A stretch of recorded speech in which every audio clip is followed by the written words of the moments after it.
تحية للمشاهدين الكرام. الموضوع هو الحد الأدنى للأجور. كما كتعرفوا أن الناطق الرسمي باسم الحكومة بيتاس خرج مؤخرا في مجموعة تصريحات وتيقول غتكون واحد الزيادة ديال 10%، وهذا 10% غادي يتقسم المرحلة الأولى والثانية. الأولى غتكون فيها 5% والثانية غتكون فيها 5% كذلك باش تكمل ديك 10%. شحال هذه كانت كتكون دفعة وحدة 10%، هاد المرة ولاو هذيك 10% غيقسموها. يعني كما كتعرفوا الخوت ان السميك عندنا في المغرب يعني راه كيبدا من 2500 درهم تيوصل حتى 3000 درهم يعني حاليا.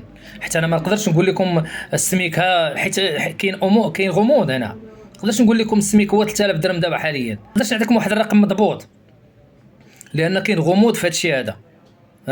امور غير واضحه باش نكونوا متفقين. كاين هناك حكومه باغا تربح الوقت فقط يعني، وكتحاول انها يعني تكرر في الكلام يعني، وما كاينش شي حاجه اللي دقيقه في هذا الموضوع.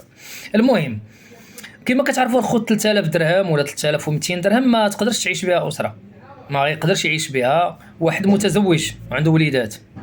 كتعرفوا يلاه يعني واحد يعني اعزب يعني غير متزوج ممكن شي شويه قهوات وكذا وهذه وكذا ممكن شي شويه، حتى هو ما قداش 3200 درهم. سيروا سولوا اللي بغيتو، راه الواقع راه باين. كلشي دابا غالي، راه كلشي تزاد باش نكونوا متفقين. المهم دابا الا قلنا هذه المرحله الثانيه اللي غتزاد فيها 5% غتولي كيقولوا 3200 درهم. دابا 3200 درهم اش غيدير بها هذا الشخص؟ هو متزوج عنده جوج وليدات ولا ثلاثه ولا عنده غير ولد واحد، اشنو غيدير بها؟ هو دابا اول حاجه غيوحل فيها هي السكن، خاصو يمشي يكري، يعني يكري غيقلب على ضرب 2000 درهم. ما كاينش قل من 2000 درهم. لا بغيتي دويره صالون وبيت النعاس صافي، ولدك كتنعسو معاك في بيت النعاس، الا زدتي جوج راك وحلتي تما وحلتي، ما كاينش حل.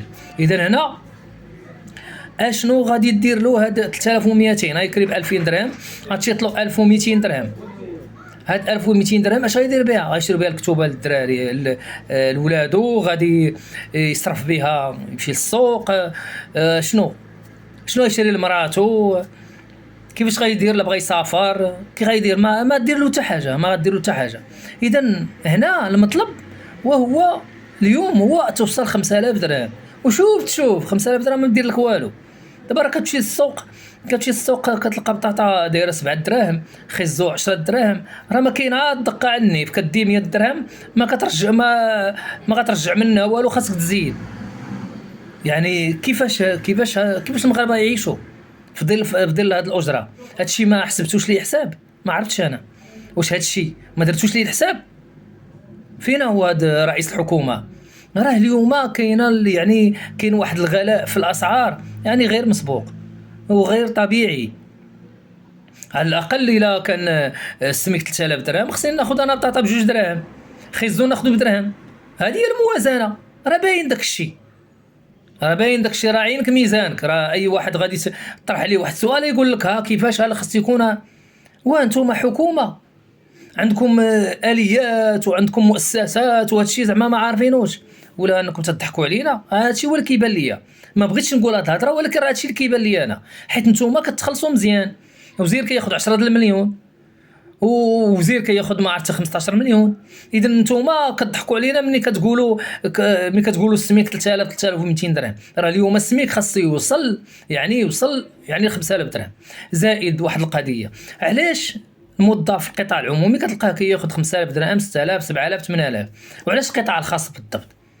الا مشيتي للدول الاوروبيه راه غادي تلقى اسبانيا ولا هذا القطاع الخاص بحال القطاع العام، يعني الصالير ديالهم بحال يعني 1500 اورو، وكتلقاه حتى في القطاع الخاص كياخذ 1500 اورو. ما كيكونش داك الفرق، يكون 100 اورو كيكون 1000 درهم الفرق. اذا علاش بالضبط؟ علاش المغاربه ما عندهمش حق يعيشوا؟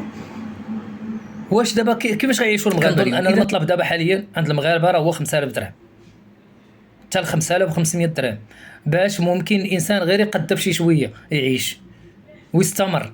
والا ان اليوم راه غادي نشوفوا عزوف ديال الشباب عن الزواج، وغيكون مشكل في النمو الديموغرافي. ما هذا هو اللي كاين. الخوت اللي بان له شي راي يشارك معنا، والسلام عليكم.